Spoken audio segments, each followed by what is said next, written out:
AMOLED display এত superior হওয়ার পরও আইফোন এবং পিক্সেল কেন ওলেড প্যানেল ইউজ করে? Let's find out. দেখেন বাজারে 4 রকমের প্যানেল দেখতে পারবেন।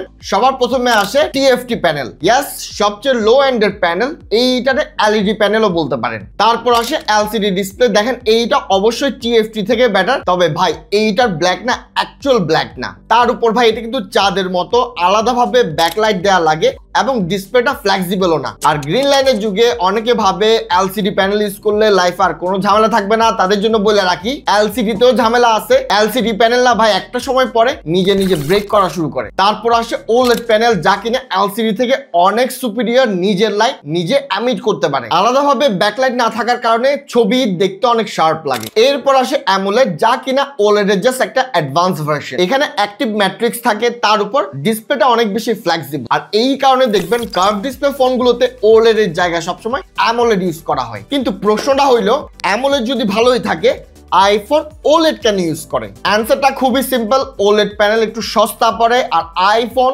C is brand. Yes, brand হলেও এরা আপনাদেরকে সস্তা ডিসপ্লেটাই দেয়।